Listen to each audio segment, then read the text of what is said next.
population has an unemployment rate of at least 33%, and probably more than that.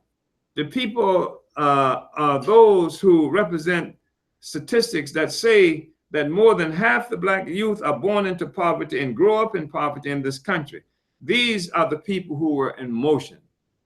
They're the people who are in Canfield Drive, who are in motion. The people in Canfield Drive, these were the young Africans who get harassed and dogged out, not only by the police, not only by the corporations. This is where you go to the mall and they tell you that you can't come in the mall if you don't wear your hat right, or if your pants sagging and stuff like this.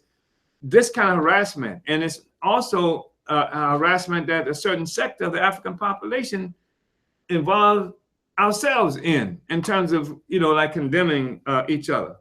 The people were taking history into our own hands, transforming our conditions. This is what created a revolutionary situation in this country that nobody could ignore, whether they were preachers, judges, or even the president of the United States.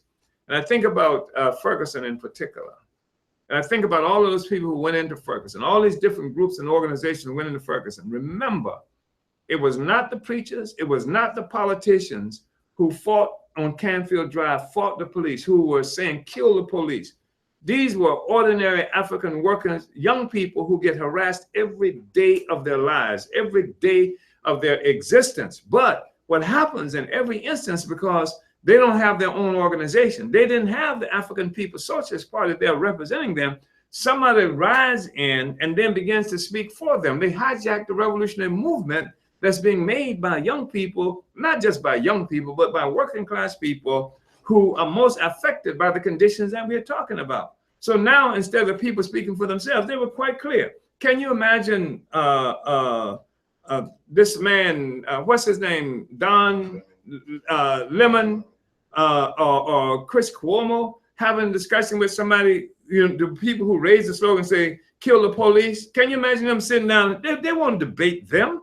They won't have that discussion with them. They didn't even want to let this brother speak, whose brother was just murdered in Milwaukee. They had to dog him a certain way to make sure that he spoke right. So the people who actually are the victims can't be heard. Because if they're heard, they electrify the imagination of everybody out there poor just like them. So they get some handkerchief head bootlicker to be the one who speaks for the Negro people, Black power, you know what I mean? This is the kind of stuff they do. These are the substitute Negroes. So everybody had to deal with the situation and in fact, these Negroes are more afraid of the black working class, young black working class, than the white man is. They want the police there, in many instances. And certainly all your white liberal friends want the police there. More than anything, they want the police to be there. So everybody had to deal with the situation that black workers and poor people were in motion. We were establishing what the terms for freedom meant, and we were determined that we should never, never, never live again as this government had determined that we should live. It was a revolutionary process, and that is what needs to be recreated in this country if there is going to be any genuine transformation. And we make a distinction between change and transformation. Change is quantitative, essentially. If a child went out the door and came back with some more clothes on, that child would have changed. If the child were able to go out that door as a child and come back as an adult, that is transformation. We're saying that change is not enough.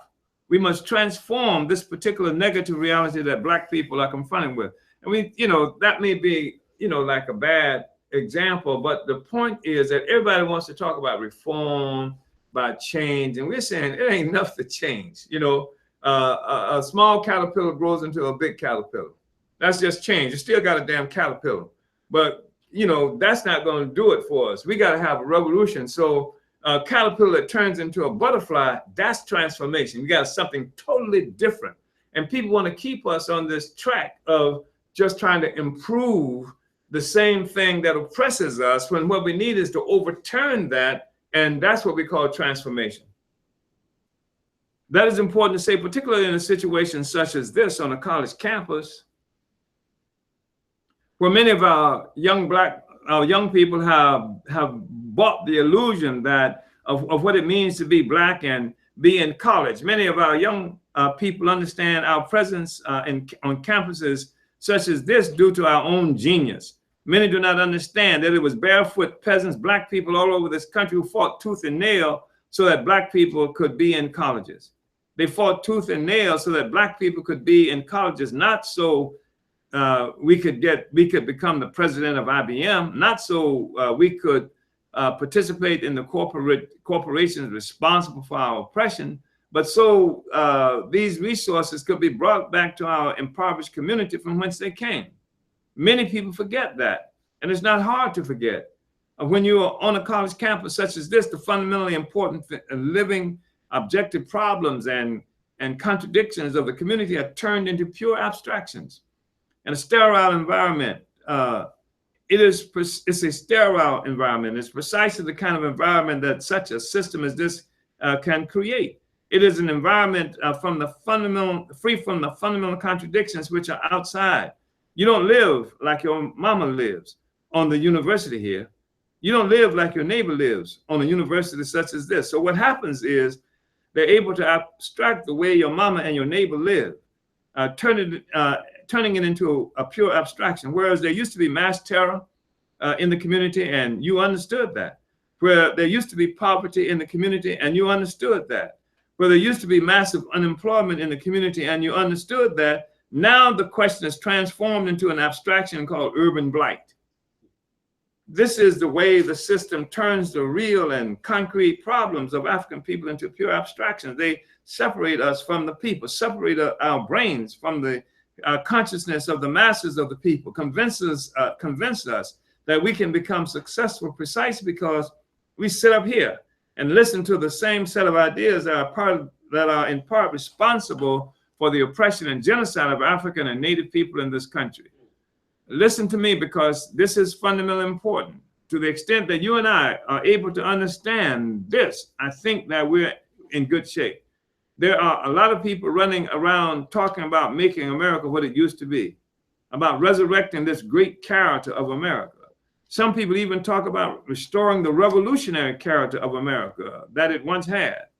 These are people that either don't understand the history of this country or who are attempting to mislead us. We know, in fact, that this country was founded on the genocide of the Native people. There could be no America as it is now known without committing genocide against Indian people.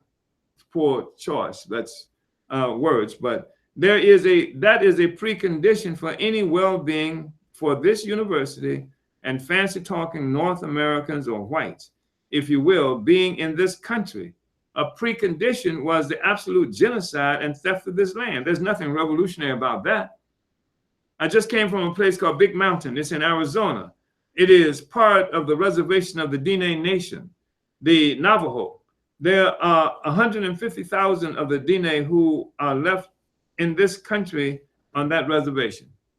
Presently, the Diné Nation is having the fight of their life.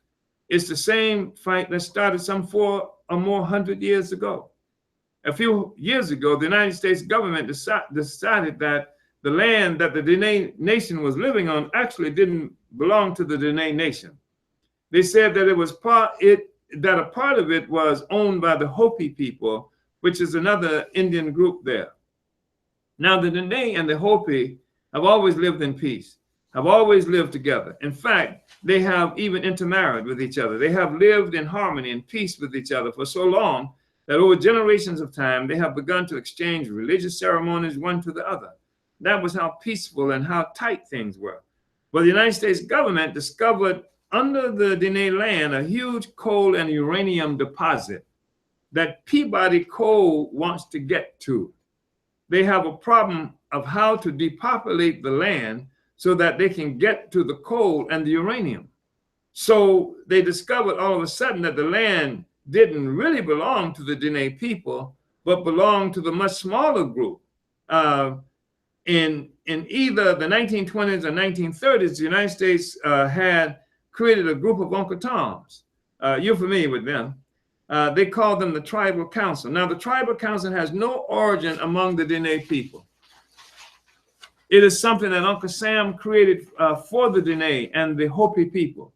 they created a tribal council so they could have a legal body to sign leases and give the land away. It's the white man coming to your community, create an organization to speak for you, right? And this is what they did there. So they needed to have a legal body that they could say gave them the land. And so the tribal council then becomes this legal body. So now what we have is the tribal councils of both the Dene and the Hopi people involved in the scrap about the land. In the meantime, the United States government is moving to remove the Dene people from the land.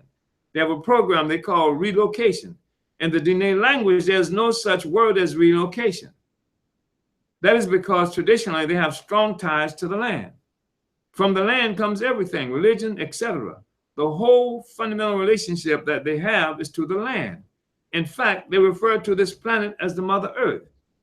What the government has begun to do is put together this relocation program. The Dene translates relocation as meaning disappearing and never coming back. The relocation program is to be completed sometime in January of 1986. To facilitate the program, they put what they call a freeze on a part of the land. This means that no person can repair anything on his house. If there's a leak in your roof, you can't repair. If a window is broken, you can't repair. That is the freeze. There can be no development of any kind there. They've also begun to confiscate the livestock of the Dene people. The livestock is very important. I should mention to you that there is no running water or electricity. This is by choice. The people have lived close to nature. That's how they want to live, because they want to live the way their grandmothers and grandfathers and ancestors lived. The way they live is through the sale of their sheep and their goats, and through the sale of the products that come from the sheep and their goats. This confiscation of their animals is going on at the same time as this freeze. So they can't repair anything. They don't have any animals with which they can live. The other thing that they do, you're familiar with, is in the form of urban development. What they've begun to do is come to the tribal councils and offer them money for each Dene person who will move off the reservation into the border areas around the reservation. They get $30,000, $40,000, $50,000 to buy a house with. And they buy the house and they move to the houses, but they can't take the cattle and their herds, so they have no way of making a living. They are absolutely incapable of surviving in that urban situation. They cannot pay the taxes on the house. They cannot buy the food. They cannot pay for electricity. So what happens is the loan companies come in. They will loan you money to do all the things that you have to do, using the house as collateral. In 2 or 3 months, the loan company owns the house. The native person has no place to live. And when he tries to go back to the reservation, he finds out that he's signed away his right to be on the reservation altogether. In 1986, there's going to be a throwdown because the people say they aren't going anywhere. They say the land truly belongs to them, just like Oberlin belongs to them. And when we are honest, we say that is the truth. We recognize that one of the fundamental contradictions we're dealing with in this country is the fact that everything that's here is here as a consequence of genocide committed against the native people, the theft of this land which belongs to the native people. In January of 1986, members of our party who will be there with the Dene people, and we will take whatever chances they say is necessary to take at that moment, because we believe that is solidarity. If they say we're going to stand there and throw peanut butter at them when they come, we'll throw peanut butter at them when they come.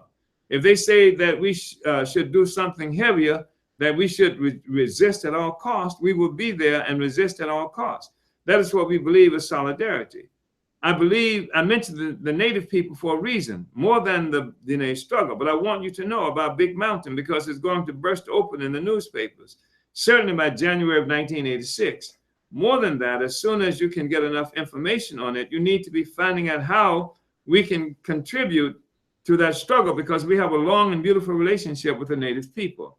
Some of you may know that. We fought along with the native people when we came to this country. When the white population, with the white population hostile to us, it was the native people who opened their doors to us. It was Osceola down in Florida who fought General Dade and wiped him out because Osceola's wife, who was an African woman, was kidnapped by them. We fought Stonewall Jackson together in Florida. We became a part of the Seminole. You ever see the Seminoles? We became a part of the Seminole. We fought Jessup together in Georgia, and we made the Trail of Tears together into Oklahoma with the Cherokees, black Cherokees and red Cherokees. It was because the Native people opened their doors up. They would go so far as to say, these people are members of the tribe. You can't come here messing with them, saying that you're looking for some slave. They used to be slaves, maybe in your imagination, but today they are Cherokee. That's the relationship that we have as oppressed people in this country, who represent the essential ingredient that was responsible for its development. Now, are there laws that you and I can recognize which are responsible for the development of this terrible thing that you and I are living with? This is something that we have to struggle for, because you're at a university, and all the time people are talking to you about different laws, the laws of gravity, the laws of this and that, of science, etc. We say there are laws which govern the development of society itself. We say there are some fundamental laws which are responsible for how the system we call capitalism developed in the world today. We say that the main and fundamental ingredient going into the development of this social system, which exists in the US, North America, and throughout Europe, was the enslavement of African people. We're saying that as a condition for the existence of capitalism itself, first of all, there had to be a world economy. The thing that created a world economy was what? The trade in black people throughout the world. That was what gave existence to the first world economy. Secondly, in order for capitalism to develop, there had to be an initial injection of capital. That is to say, you can't start capitalism from feudalism without an injection of capital that makes capitalist production itself possible. What was that injection of capital? In this country, it was the free labor of Africa. It was the theft of Africa itself. It was all the resources that came from Africa, and then off of that from Asia, and what has now become Latin America. It took the slave trade to create Latin America. There couldn't be a Latin America if there wasn't the trading of black bodies there. You don't believe that? All you've got to do is go there and look at what you see. There couldn't be a Latin America. It would be native people who are there now. There couldn't be people who speak Spanish and who speak Portuguese over there. There couldn't be people speaking a little Swahili over there. There would just be native people. The precondition for the existence of this kind of social system that we're living in was the enslavement and sale of black bodies. It's important for us to, in particular, to understand that, because sometimes we get confused and people like to start our history in a cotton patch somewhere. They come up to you. I know it happens on this campus. The first time you get uptight because something's happened to you, somebody runs up to you and say, well, look how much progress you people have made. You used to be on a plantation in Mississippi or Georgia and Alabama. Look how much progress you've made. You can be miseducated at Oberlin now. The fact of the matter is the history of African people did not begin on a cotton plantation anywhere. The history of African people began as a free and independent people. Nobody can talk to us about progress until they talk to us in terms of some proximity to the freedom and independence that we once had. That's the determination of whether or not progress has been made, not whether or not we are on a plantation somewhere. Somebody's trying to rewrite history. Somebody's trying to keep the understanding from us that we are an African people. Somebody's trying to convince me that I can get on a boat on the continent of Africa as an African and get off the boat in Jamestown, Virginia as a Negro. That's unscientific. They tell me, they're scientists, when they convince me of this, that you used to be an African when you were in Africa. They don't tell me that this was the boat that Jonah fell off and was swallowed by the great fish. They don't tell me that this is the boat that's a consequence of the great flood. In fact, there's nothing mysterious about it at all. We got on the boat in Africa as Africans, we got off the boat in this country, and now we are Negroes. Somebody's trying to confuse me. I think somebody's trying to confuse me because it's a typical trick of thieves. The first thing you do when you steal something is scratch the name off and write your own on it. It's not peculiar what has happened to us in this country.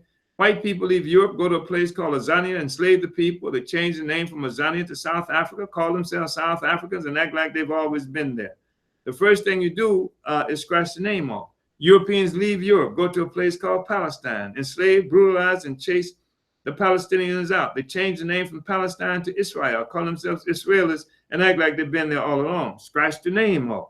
Europeans go to Africa. They pick up some Africans, bring them to this country, change the name from Ishitala to Joe, and act like I've always been here all along. Scratch the name off. Europeans leave Europe, come to this country, commit genocide against the people who live here. Change the name, call it America, call themselves Americans, and act like they've been here all the time. No, I haven't been here all the time. They haven't been here all the time. The people who have been here all the time are fighting for their very lives in order to continue to exist on the planet.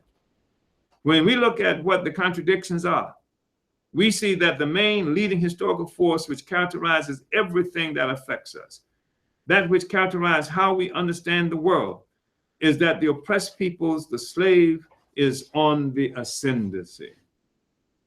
The slave is on the ascendancy, whether it's in Angola, Mozambique, Guinea-Bissau, Cuba, Nicaragua, El Salvador. The slave is on the ascendancy, and it means at the expense of the kind of social system that exists today. This is because we have a social system which was born off the enslavement of all these people and which is maintained and kept fat and healthy at the expense of the life, health, welfare, and well-being of the peoples around the world. Whether it's in Vietnam, El Salvador, Nicaragua, or the Black communities of the United States, that's the basis of U.S. wealth. We see economic crisis happening here and throughout Europe. We see economic crisis because people are successfully fighting for and winning their liberation back. It's like a junkie. As long as it can get a hit, it's cool. The moment you begin to take away the junk, it goes into a state of crisis. This is the economic crisis that we're looking at today. This is the meaning of the advent of Ronald Wilson Reagan. Some people want to tell us that Ronald Wilson Reagan is the problem. The system is the problem, and Ronald Wilson Reagan is the system's answer to the problem. That's what exactly is Ronald Wilson Reagan about in the world. Some people say that Ronald Wilson Reagan is about killing the communists and doing this and that with the Soviet Union. Certainly, he's built more than $1 trillion war budget. One would think that is the problem.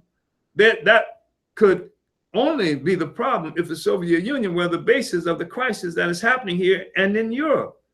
That is not the basis of the crisis that is happening here and in Europe. The basis of the crisis that's happening here and happening in Europe is the revolutionary struggles of the so-called third world peoples. That is why, although Ronald Wilson Reagan talks a bunch of garbage about Russia, he's killing people in Nicaragua. He's killing people in El Salvador. He's killing people in the Middle East. And he's killing people even in Southern Africa through organizations such as UNITA and Angola and MNR in Mozambique.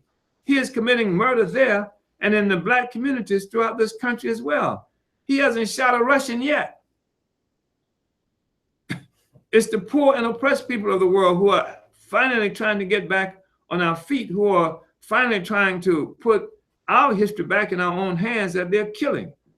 What we are saying is that a condition for the existence of this kind of social system that's called a capitalist social system, that's called an imperialist social system, is the oppression of the vast majority of the other peoples of the world.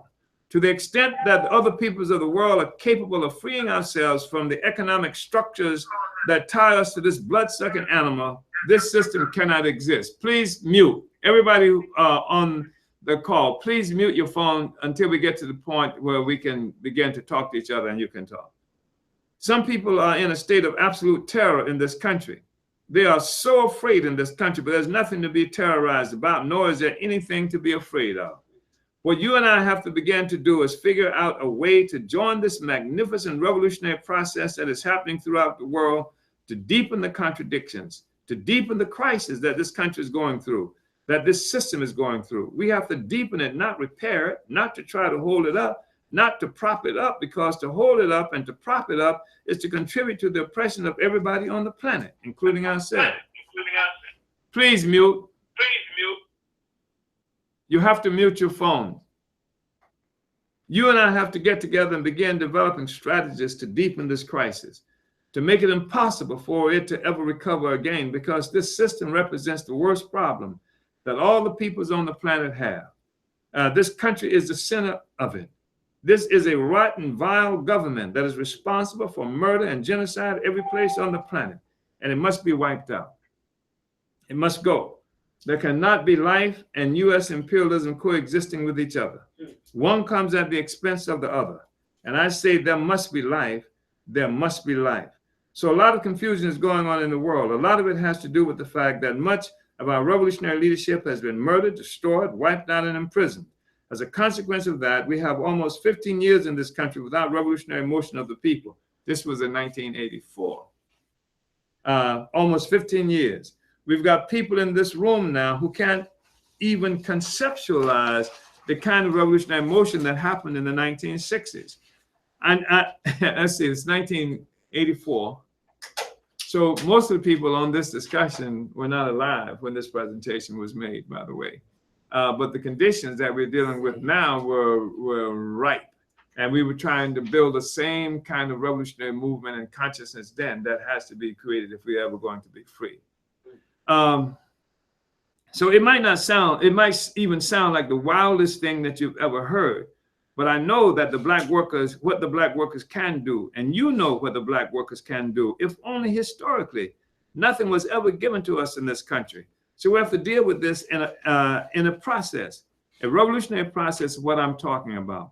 I want to be very clear about that. I want to be very clear that I am not ambiguous. I am not wishy-washy on the question.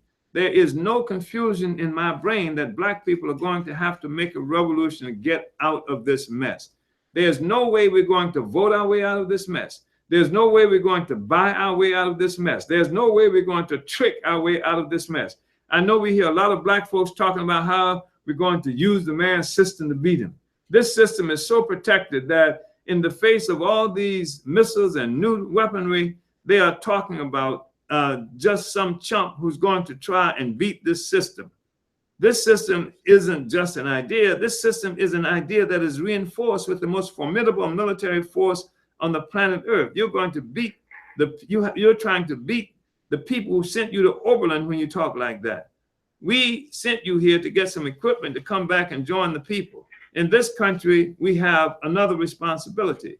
You and I, in this lifetime, have had an opportunity to watch on television a great exodus from Cuba, which they called immigration. And they use this as some kind of propaganda on how bad communism must be. You and I have watched black bodies being washed up on the beaches of Miami. They are Africans that they call Haitians. They call them economic refugees as opposed to other kinds of refugees, and therefore economic refugees are not supposed to have any benefits as refugees. But the truth of the matter is that when you look at the Cuban coming here, we look at a Cuban who doesn't understand what's going on, understand that he's chasing his own sweat and labor. When we look at a Cuban coming here, we're seeing somebody who's chasing his own sweat and labor, except that the last time he saw it, it was in the form of sugarcane, and he was cutting it down, fixing it so that it could become a product that's on the table of every European and North American family. Please mute your phone, comrades. Please mute your phones. Because listen, you have to mute because it's disruptive if you don't do that. And you're making it difficult for other people to participate. We want to mute it from here. We have to mute it from here. Muted. Unmuted. All callers are muted and they can unmute themselves. What he's looking at is the resources that have come as a consequence of that have been transformed. Today, they look like throwaway cigarette lighters. They look like split-level houses and kidney-shaped swimming pools that he's seen on television or in some magazine advertising how great it is to be in this country. When we look at the African from Haiti, we're looking at the African who literally chasing his or her own blood, which was once sold by the reactionary Black Duvalier regime to corporations in this country. while the masses of Africans in Haiti are dying from poverty and starvation and the brutality of that regime itself, in this country, the people are using the blood for transfusions. When we look at the Chicano, Mexicano people that they call wetbacks and all these other dirty names, we're looking at somebody who in the first place is trampling on his own territory stolen during the Spanish-American War. I'm talking about California, Texas, Utah, Arizona, and most of the other territory out there. Don't tell me about illegal immigrants. The Spanish-American War actually did not take that territory that I just mentioned. That territory, half of Mexico, was stolen. The Spanish-American War happened in something like 1898. This territory that I'm talking about, stolen now, half of Mexico, was completed something like 1848. And that was not the Spanish-American War, but that was a war that this country made against Mexico itself. A couple of weeks ago, 4 brothers working with our party who are from Ethiopia were arrested for selling the burning spear. And we had a lot of concern because they were faced with the question of what they were doing in this country and the possibility that they may be considered illegal. It makes us have to stop and think and ask the question, how can an Ethiopian who wanted to come here be illegal?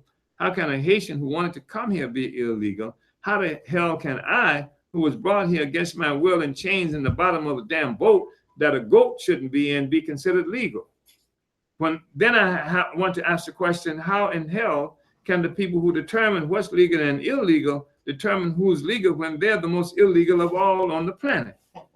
In the last period, what we have seen is this system is a state of crisis because of a struggle, what we call colonialism. They teach you about that in books. They tell us that we were colonized in this country, but they tell us about colonialism. They tell us that we were colonized in this country, but they tell us about colonialism. Something is wrong here. So they never tell us, thank you, that we were colonized in this country, but they tell us about colonialism. We're talking about the colonialism that existed in Africa, Asia, and Latin America in particular, where the full force and evidence of European power in the form of the gun and politics and everything else was obviously dominant. Particularly after the Second Imperialist War, World War II, we saw more and more people making a struggle against colonialism. Colonialism is easy to struggle against because it's clear that it is foreigners who are dominating you.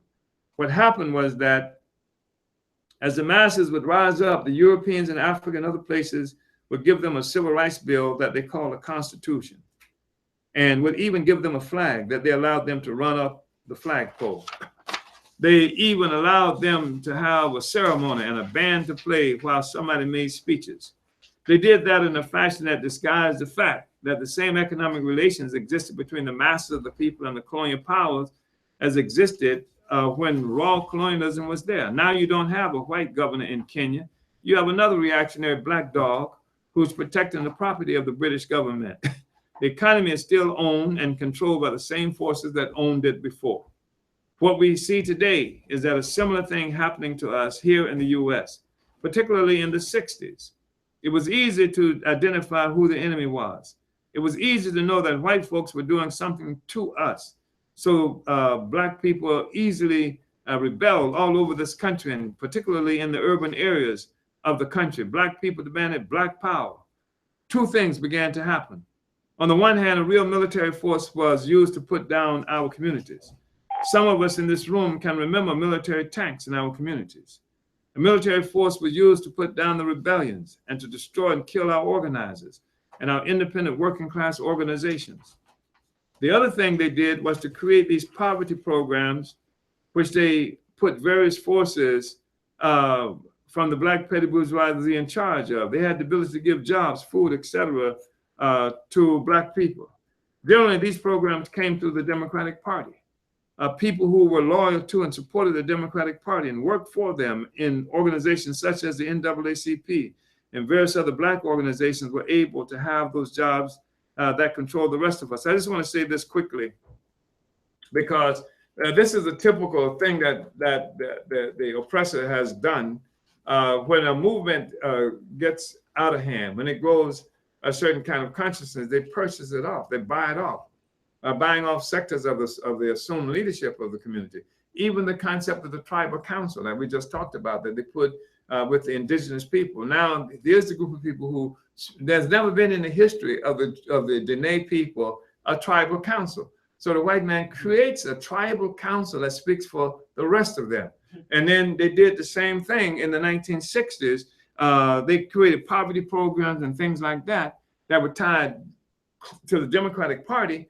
And these poverty programs elevated these people to these places of leadership, and the people had to depend on the Democratic Party through the poverty program. If you want to get your poverty program as a poverty pimp, that represented white power, and that is one means by which they control African population from all kinds of stuff. And now we see that happening again, and it's shifting form, because the Jesse Jacksons and Al Sharpton no longer reliable forces that can represent the majority of African young people who are in motion now.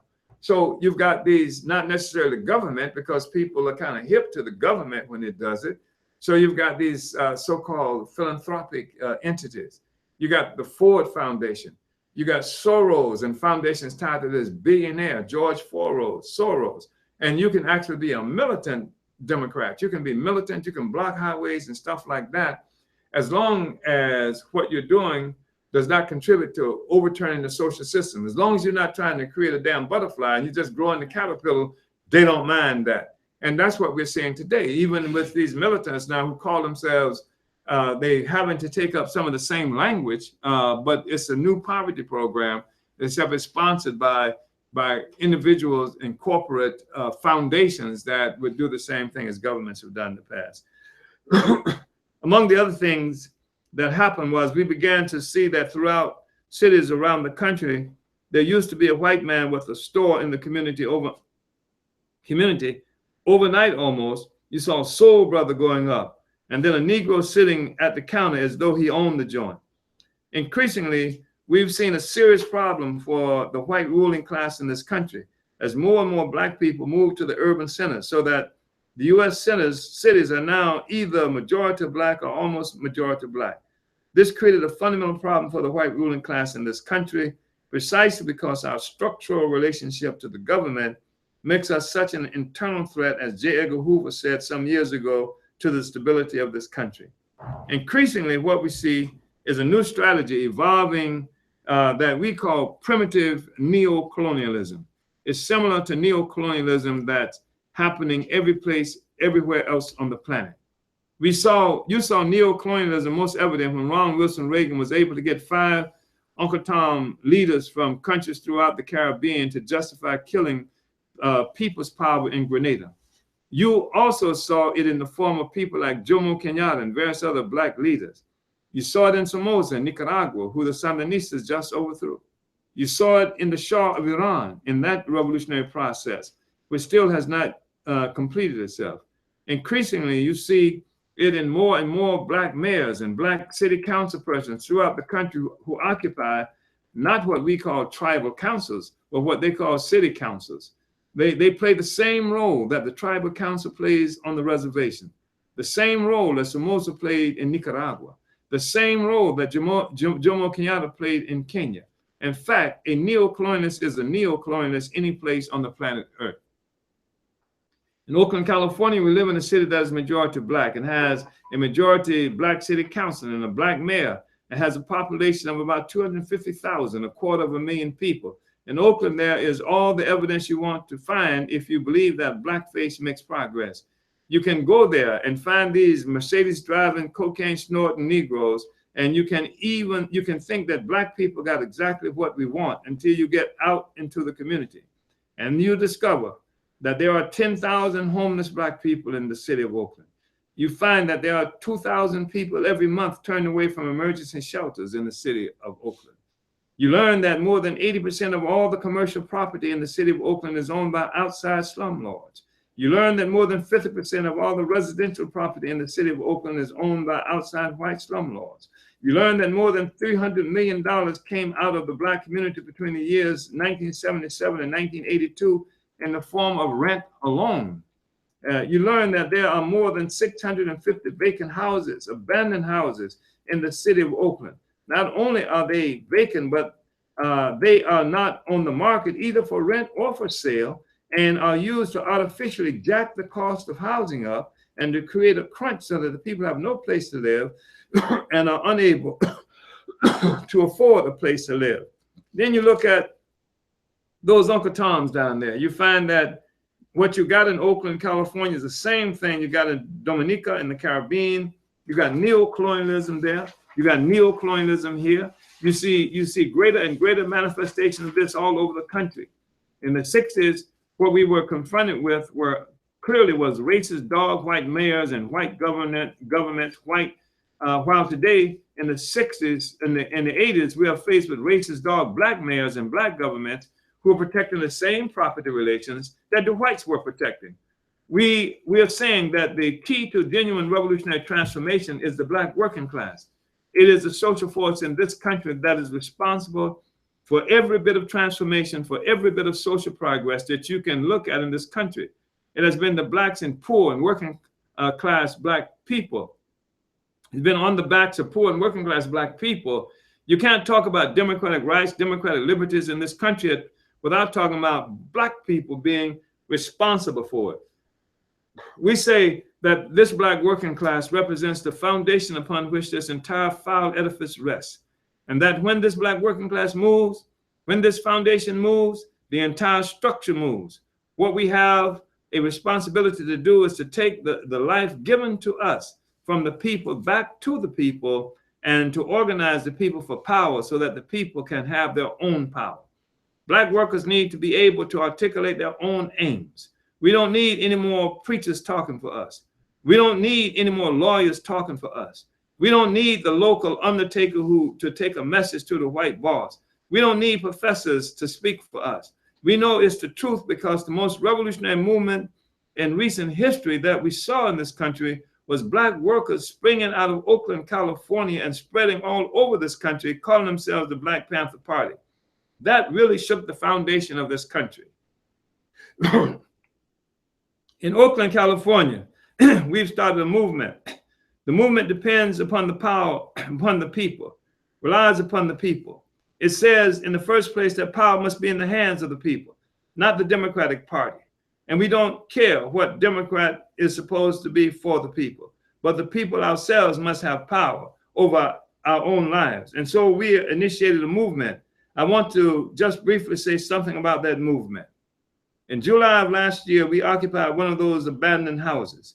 There was a black woman who was given 7 months, who was 7 months pregnant, and a mother of 4 children who had no place to live. So we got together with the community and occupied one of the 650 or more houses that was owned by the city of Oakland. We tore the plywood from the doors.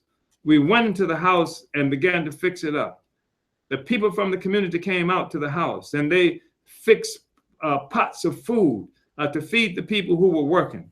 The black youngsters who this government and all the intelligent, articulate social scientists say don't want to work came into the house and scraped the walls and began to paint and repair the house. The white workers who the white left tells us cannot be organized around power for black people stopped when they saw us out there doing the work and said, can I offer my skills as an electrician? And here are 30 gallons of paint to go on the house. This city government says it cannot afford to solve the housing problem and said it would take $42,000 to fix the particular house that we were in, was confronted with the fact that within 2 days we had repaired at least a third of that house and were getting ready to move the sister in. The city government was aware that the people who were working on that house were aware that if the government couldn't do it and the people could do it, then the government was unnecessary to our lives, in our lives. Even though Black Mayor Lionel Wilson said it would not happen, at dawn on the third day, he sent the police in with battering rams, knocked the door down, and arrested about 6 people, including the pregnant mother, strapped her on a stretcher, took her to the mental ward at the hospital where we had to free her barefooted after they had taken her shoes away from her. That was July. We also took Black Power workers down to the city hall. we had been scheduled to be on the city council agenda for 3 weeks because we wanted the city government to use its power of eminent domain to seize those abandoned houses so that Black people who didn't have a place to live could have a place to live. We thought it was appropriate to do this because at the time, the city government of Oakland was involved in trying to use its power of eminent domain to get the Los Angeles Raiders to come back to Oakland and be the Oakland Raiders again. In fact, they had spent up to $5 million in that process. So we said, if you can spend $5 million and all the people's time and energy trying to find a home for the Oakland Raiders, then you can find a home for homeless Black people. We say that homeless Black people and empty houses go together. We say that neither of them make any sense when the other is in existence. That happened in June, and the house was in July. So at 2 p.m. on the day of the city council meeting, we hear word from the mayor's office that we had been stricken from the agenda, like hell we had. So instead, we went down to the city hall, and when we got to the place on the agenda where we were supposed to speak for the people's needs, they tried to move to another item on the agenda. Mahdi seized the microphone and said, "We're going to talk about homeless Black people today." At that moment, they turned off the microphone, and the mayor jumped up from his seat and ran from the room. At that time, Mahdi jumped over the banister, occupied the mayor's seat, and called the meeting back to order. The police who had been standing in the anterooms to keep working people from coming to the city council to talk about housing jumped on Mahdi, put him in a chokehold, choked him unconscious, and arrested him and about 6 other people. This movement is now activating the consciousness of the Black workers who've been so brutalized and so mystified by the presence of Black people in the city government and still wondering why we are catching so much hell. If this was what it was about, why are we catching so much hell? Did Bobby Hutton die for this? We have created this movement, and the masses are finally beginning to become excited again. We're seeing people who talk like they talk. They're seeing people who talk like they talk. They're seeing people who are doing what they want to do. So people are beginning to come around and finally beginning to get organized. In Oakland, California, there was a park that was called Lafayette Park after a French person who got there before the city was majority Black. The masses of Black people call Lafayette Square either Old Man's Park or Wino Park, which is a suggestion of what has happened to Lafayette Square. Lafayette Square sits in the middle of downtown Oakland, but also in the middle of the Black community. In Lafayette Square, we had all these Black folks sleeping like animals in the bushes on the ground. We decided we would go to Lafayette Park and set up some tents there. The people, at least if they had to sleep outside, could sleep with some kind of dignity. We decided the other thing that we would do was make a free food program so the people who were living in the park could also have some food to eat. We decided that we would take some health workers out there who could check the physical condition of the people who were living in the park so that we can detect what kinds of illnesses people had and perhaps get them some kind of medical care. That was September 28th. We went out there and put up the tents. People were glad to see us with the tents. One sister said, "I can't tell you how glad I am that you are here because I don't have no place to live and I'm tired of them dragging me under the bridge and raping me every night." That was the significance of what we were doing. We're talking about Black folks living like animals in the park. At the same time, we've got these Uncle Tom handkerchief head, no good, dirty, and lick-spittle Negroes in the government. That's unforgivable under any circumstances. But with those Negroes, that's a crime that can never be forgiven. We had the situation in the park where the lights and the toilets hadn't worked for years. We came out there and we organized the people. We came there for 2 hours. We were there for 2 hours when the police helicopters came. Then they sent wave after wave of pigs who knocked down the tents, brutalized and arrested several people. So after that, there was a contest on. What we began to do was to organize the people in the park. The people organized their own security teams who had the responsibility of chasing the drug pushers out. They chased the drug pushers out so that now the old people can come back to the park again. The people began to police the park to keep it clean. They repaired the toilets so that now they function. They repaired the wires so that now there's electricity. Now the police have a problem because the people who used to scamper away at the moment they saw these pigs come up on his motorcycle or some other way using the power of the gun to intimidate them, stand up and resist. and the people began to resist pigs coming in and pushing them around. Now they were saying, what? You can't do this to me. We were there for a period of about 9 weeks, and we served about 10,000 meals to the people, organized the people to stand up to resist. We suffered about 50 or 60 arrests where the pigs would just come in the middle of the night, wake people up, shine the lights in their eyes, say you're under the influence, and take loads of people to jail. This was the kind of thing that we were doing, that was going on for a long period of time. On October 16th, we again tried to set the tents up. Again, the police came, massive brutality. There were about 75, 80 cops that came first on helicopters, then they came on motorcycles, then they came as infantry and attacked the people. But the movement is still alive in Oakland. It's a fine, beautiful movement because it's characterized finally by the poor and down-pressed working Black people being able to stand up and articulate their own aims and being organized into our own organizations. At the national office, which is called the Uhuru House, we've initiated free typesetting classes for anyone in the community who wants to come and learn how to typeset. We've got free printing classes for anybody in the community who wants to come in and learn how to print. We've initiated free silk screening classes, so anybody who wants to come in and learn how to silk screen can come in and do it at that office.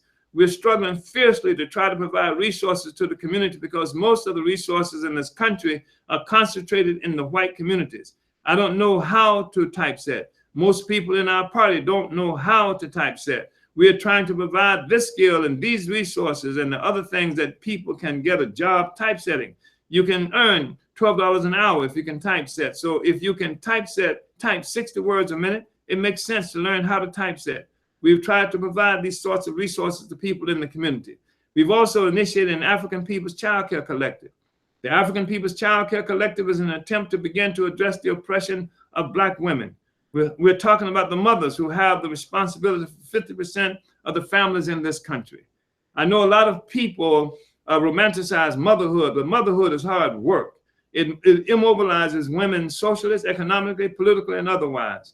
It is against this tradition, against the tradition of our people, that a single particular mother has the sole responsibility for her child. That's against the entire tradition of our community. In some places throughout this country, today you find that the child is the ward of the community. It is not the responsibility of a single person. This was the way your government was helping you when it gave you welfare. When it gave you welfare, what it did was individualize the poverty of African people.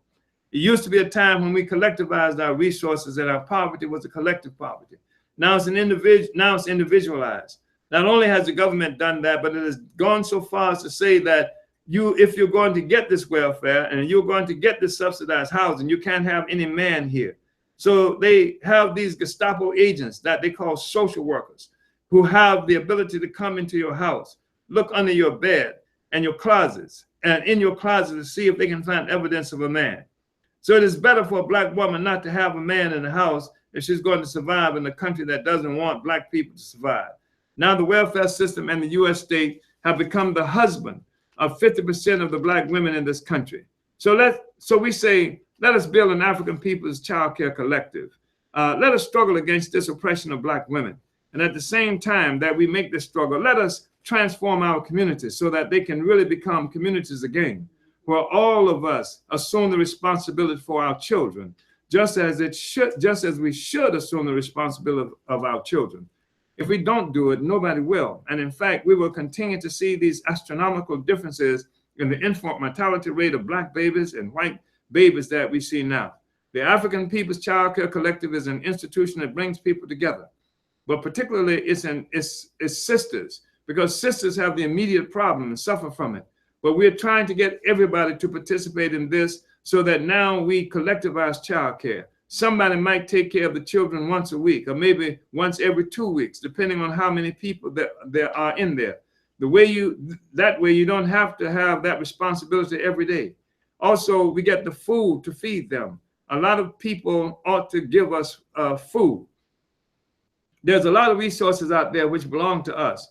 All you have to do is ask for it. Some people beg for it, but that's demoralizing for the person, because the person who's asking for it doesn't know that it's his that he's asking for in the first place.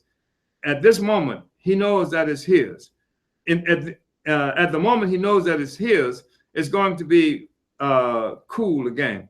That's what's going on. That's what's going to be a revolutionary process in this country. We also want students who are specializing in childcare to volunteer and come spend time with the children.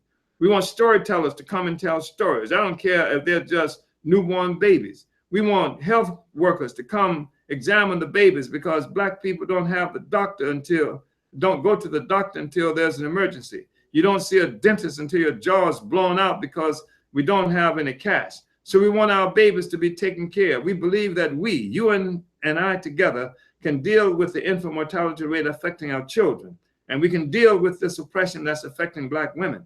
And we can deal with transforming this terrible reality that this government is responsible for putting us in and trying to keep us in. I'd like to leave you with a few slogans. If we were in the Middle East now, we'd be saying something like Makba imperialism. That means death to imperialism. In Southern Africa, they're saying things like Pambere ne Chimringa. That means forward with the revolution. In Central America, they're saying, si Nicaragua venció, El Salvador vencerá. That means if Nicaragua could win, El Salvador will win. And we want to say for us in this room and in this country, bread, peace, and Black power. Uhuru. So there it is. That still leaves us with some time to talk. I know it was a long piece. I read a lot, and I know how boring that could be. But I want to go ahead now and open up the discussion so that anybody who wants to, please, I think you've been unmuted. Have they been unmuted yet? I don't know, the lady didn't say. Uhuru.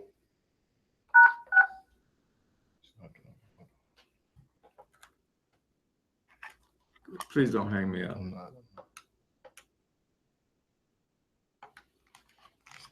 It's not doing nothing. Uhuru. Press *6 to unmute yourself. *5, I'm sorry. Press *5 to unmute yourself if you have something to say. Are you there, Ona? Can you hear me? I don't see who is here.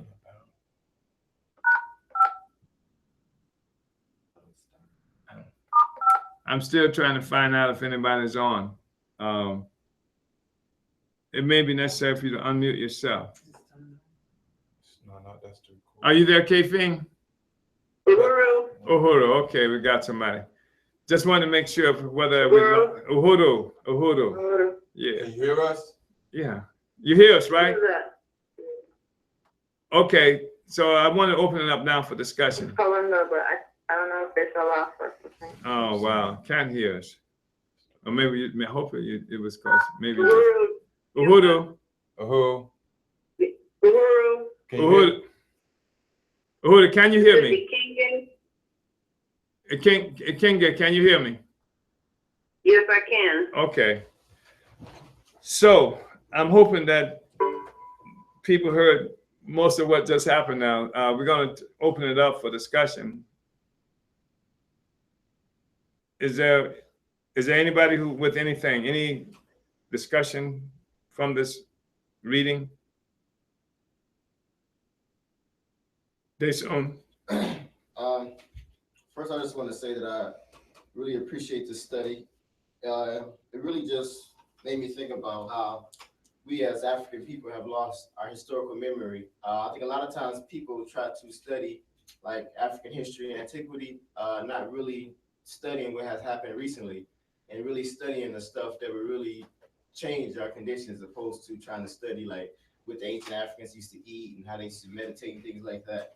And really seeing the different, examples of the state coming into different communities and taking over revolutions, basically, or things that would lead to a revolution, and really pointing to a lot of things that we see today.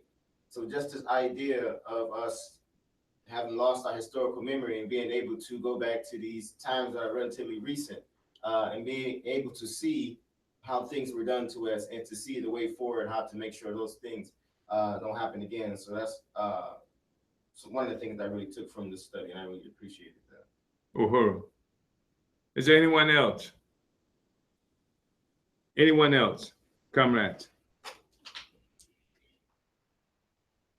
Wow. I'm hoping you can hear me. Adisa, are you there?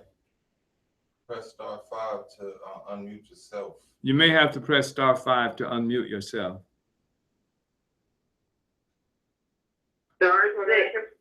*6. I'm sorry, *6.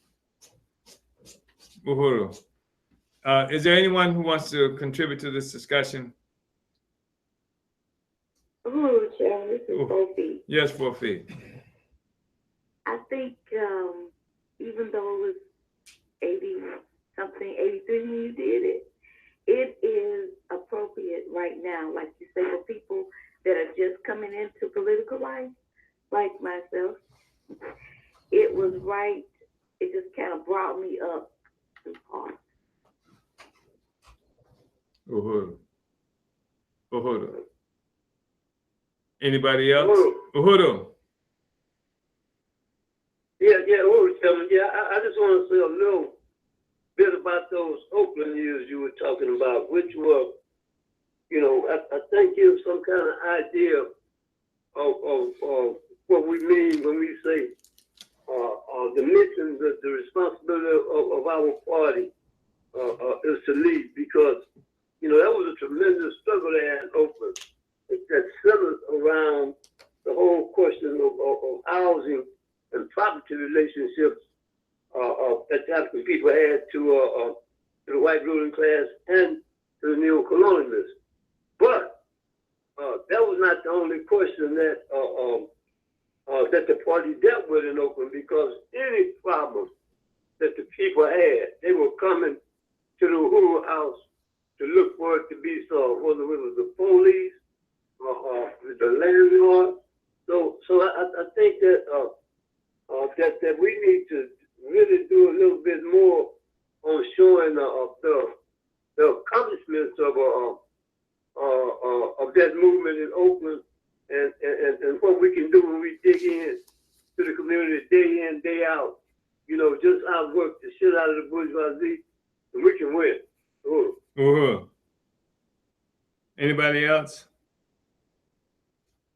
This is Penny. Can you hear me? Yes, Kamal. Chairman. Uhuru. Yes, I really want to unite. This is such an amazing and powerful presentation of, I guess, 32 years ago. And it totally, as somebody else said, applies to everything today.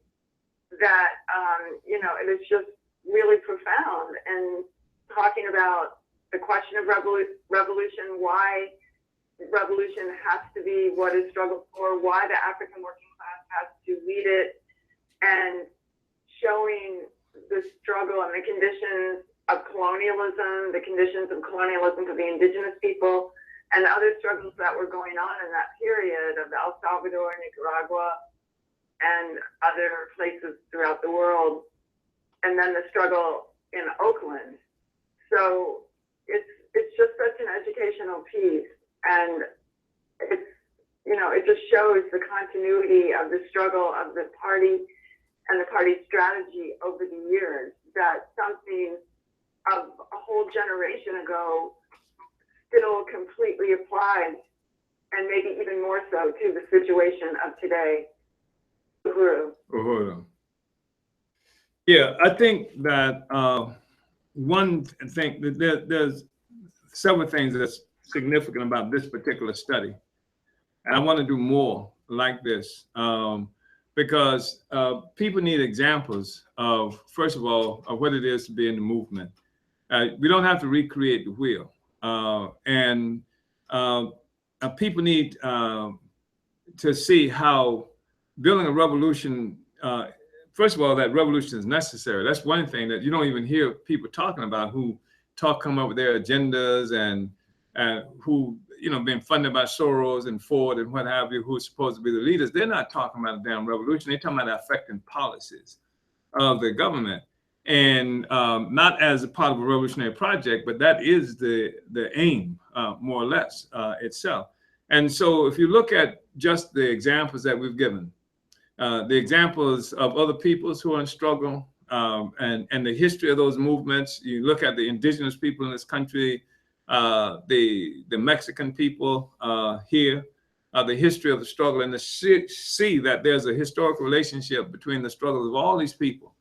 I think that's really important. And the other, another thing that's important is that how it's been central to us, not just to have a demonstration, not just with college students and what have you, but to organize among the people themselves and building these damn programs and campaigns. It's the campaigns that will empower people, not just to get our name in the media, but to give power to people. And the Child Care Collective actually put power in the hands of the African people. The women now have the power to make the difference and to organize. And now, when we had healthcare workers who will come out there to deal with our children in the Child Care Collective, those healthcare workers were under the leadership of those poor women. And when we organized in the park, you got homeless people driven into desperation, homelessness. We organized the people to take over the park. They created their own committees and things like that, and fixed up the park and made it a place that was habitable and made it possible for other people to come to be in the park. That's power to the people. We organized in Oakland, for example, Bobby Hutton Free Child Care Collective. And we organized, somebody gave us a RV, a recreational van. We transformed that van into a clinic. And we made it a mobile clinic that we took to the poorest sectors of the African community and provided child health care to people who would come and get their blood pressure and stuff like that. Several people, we had to rush straight from there to the hospital. They didn't even know they were about to die, from high blood. That's the kind of stuff we live with, right? And then the city came and then prevented us from doing it anymore in these poor communities because they didn't want the people to have the power. Then they put their own mobile clinic in long enough for the people to get over the fact that we've taken one away from them. And then, of course, they dismantled their own after a period of time. So the people having power and learning how to exercise power, having the tools in their hand to change their own conditions. That's what the party is. That's what a revolutionary movement offers the people an opportunity to do. And that's the kind of work that we've been doing. So it's not just about blocking an interstate. It's not just about being militant, quote unquote, but organizing the people. And the struggle that you saw us involved in when we were taking over the mayor's seat and stuff like that, we were doing that because we had to break up this class piece. You had a majority African city council. You had a destroyed revolutionary movement in the form of the Black Panther Party. You had a situation where now the people have been made dependent on these lick-spilled Negroes, and nobody was even raising the fundamental. In fact, in Oakland, nobody even talked about Black people, white people. They wouldn't use those terms. They said minority population and majority population. So even if you were the majority population in Oakland, but you were part of the minority population, and the white people were there part of the majority population, just the most ridiculous kind of thing. So that was the kind of assault that we had to disrupt this whole class piece and then raise up the people, the masses of working and poor people, to recognize their own significance, their own need to struggle for power, and to identify what their own interests were as working and poor people, as opposed to those handkerchief heads who they had put up there instead. Uhuru. Yes, Carmen. Question from Facebook. William Sheffett. Uhuru Chairman, what is the role of the working class intellectual to organize the African workers, even those that would be considered skilled, or are skilled workers to be considered petty bourgeoisie? No, I don't think skilled workers are. I don't think skilled workers are to be considered petty bourgeoisie, one. Two, I think that even when we look at the petty bourgeoisie in our own communities, most often you're looking at somebody who is first generation got there. You know what I mean? But the African working class, skilled workers and what have you, have to be part of the revolutionary movement, because the African working class is not good enough just to organize African workers as workers in terms of the relationship to jobs and means of production. The working class has to be elevated to the new ruling class, and they can only do that through their own revolutionary party. And in this city, for example, where we are now, St. Petersburg, Florida, soon after King was killed, the African sanitation workers went on strike here. And the way that thing was first handled was basically an economic struggle that was led by the middle class, by Negro middle class, supported by a lot of white middle class liberals here. And until JOMO, the organization which was a precursor to the African People's Socialist Party, got involved. And what we did is we became the political arm, the political representation of the African workers, because the damn trade union guys, the people who were involved in just fighting for better wages and better conditions on the job, that's the only thing they could fight for. And that was not enough, because the African population in this city didn't join with the struggle just because they understood they should get better wages. They joined the struggle because they were treating the African workers who were sanitation workers like black people. You with me? And so that's what African people identify. In fact, up until then, there was no such thing as a white sanitation worker. This was nigger work.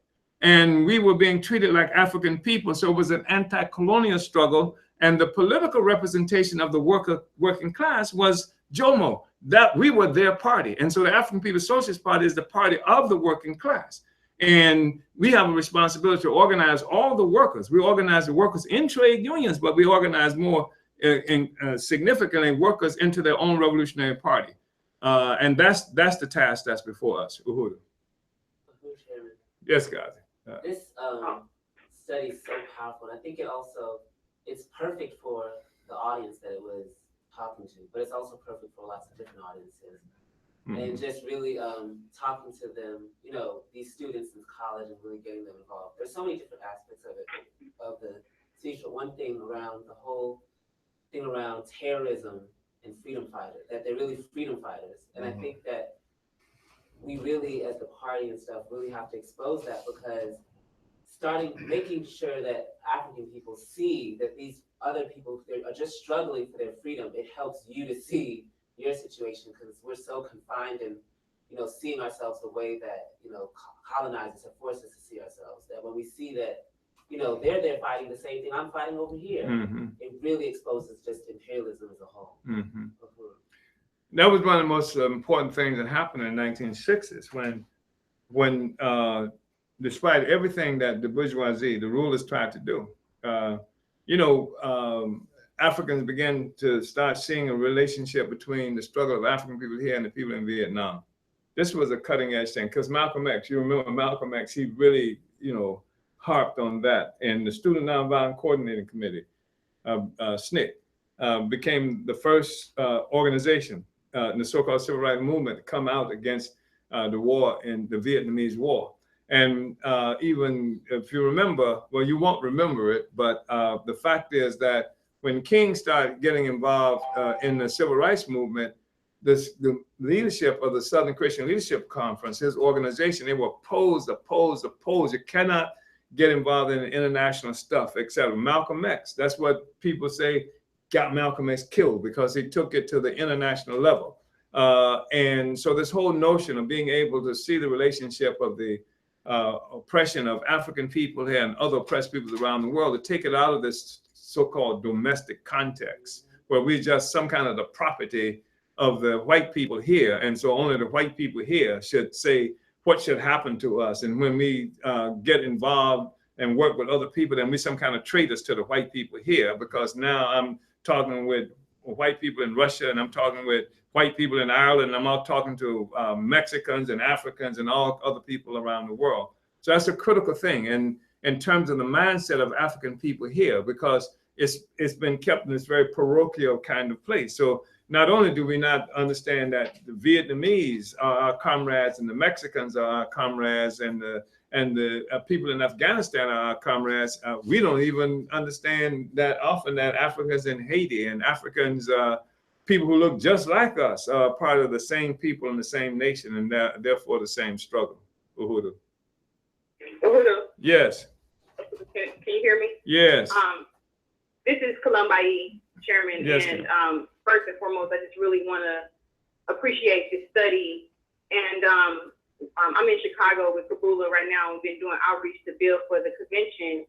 And we were out doing outreach. And when we talk in the community, talking with Africans, you just really see like how you were laying out that we haven't had our own analysis, our own theories. So we borrow from all these theories. So we hear a lot of different things that African people say, you know, even when quoting Christianity and things like that. And so the man couldn't battle me with the Bible because I kept using it and using the theory of African internationalism, explaining through that, you know, it still drives you to be just like Jesus, to struggle to overturn a system that God couldn't be, you know, be blessing with his field of genocide. So he said to me, he said, you know, I can't argue with anything you said.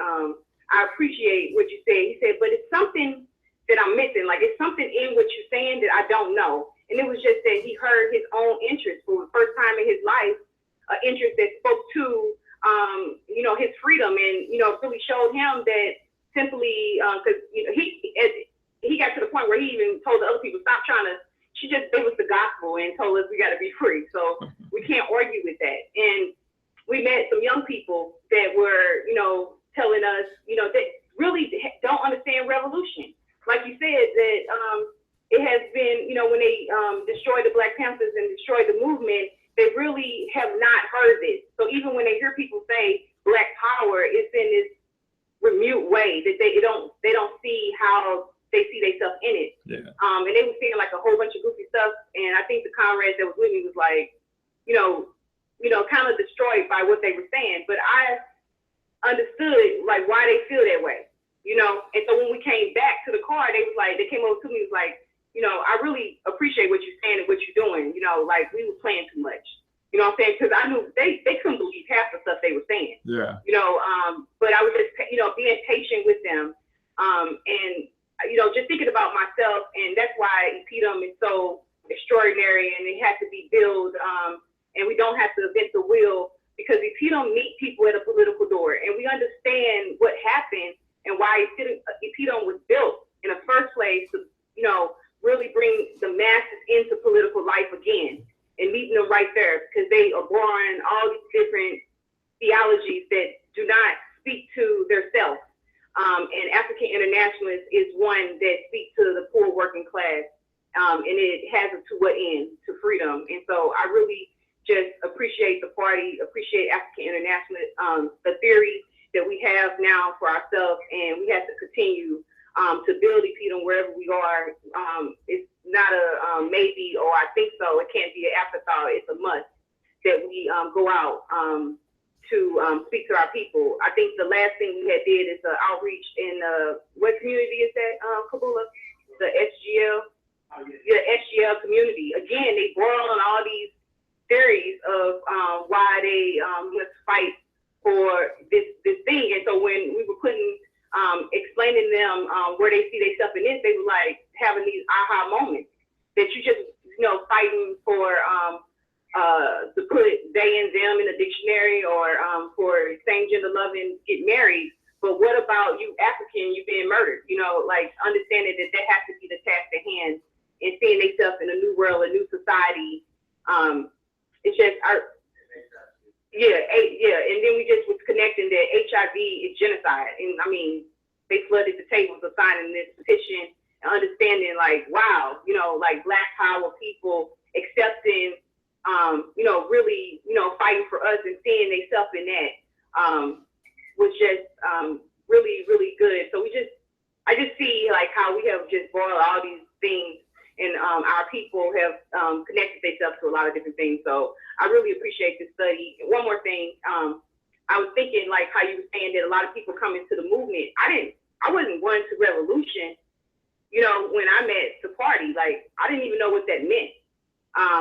You know, it was being able to see myself being without power and saying, oh, I'm without power. What do I do to get power? And to understand that the only way, because I really, you know, thought to myself, like, what could I do to attain power? and came into the conclusion, the only conclusion is revolution. And then how do you make revolution? African International speak to that and show me that this is the only way, to have something to destroy the system and being ready to govern myself right now. Uhuru. Let me just say something quickly in response to what you've just said. And one of the most important things that you just said is that you're out there doing outreach and you're connecting with the masses of the people. And that is like the clear example of what we understand to be where the real power is. The power is among the people. And the fact is that there's not anything necessarily romantic about going door to door, about selling a burning spear, etc. But what happens is that the people have been neglected. Everybody's talked over the heads of the people, talked about the people, but nobody's been with the people and having a discussion. And the fact that you can be in the community debating these questions with people, the ordinary people, this is what will turn the whole situation around. This is what's going to make the difference. It's not going to be a conference that we have in this place or a convention someplace over there. It's going to be that kind of work that's connecting to the people, empowering the people, because we empower the people with information, with knowledge, with organization, and what have you. And we are transforming these communities right under their feet. And they don't recognize the significance of what we are doing because they see what is significant is what this reverend is saying or who Don Lemon interviews, and they don't quite understand, as we should understand, that we are changing ideas, changing minds, and what have you. Every day we're engaged in these discussions with people in our own community because they are the ones who are real and they are the ones who are going to make the difference, and not Reverend anybody. In the final analysis, the preachers don't make the decisions. In the final analysis, the people who pay the preachers who make the decisions. They're organized. A long time ago in the civil rights movement, we learned that it's useless to try to organize the preachers, organize the congregation that pays this Negro's bills, that feeds his little ugly children and send them to school and what have you, gives them a Cadillac and good cocaine. Organize the congregation, and then we can get this guy, and that's the critical thing. And where do you organize the congregation? You don't organize. Congregation is only in the damn church once or twice a week. All the other times they're home, they're trying to get a job, they're struggling in their communities, they're facing the police, they're facing all this other stuff that preachers generally don't have to face. And we see them when we're doing the kind of work that you're doing right now.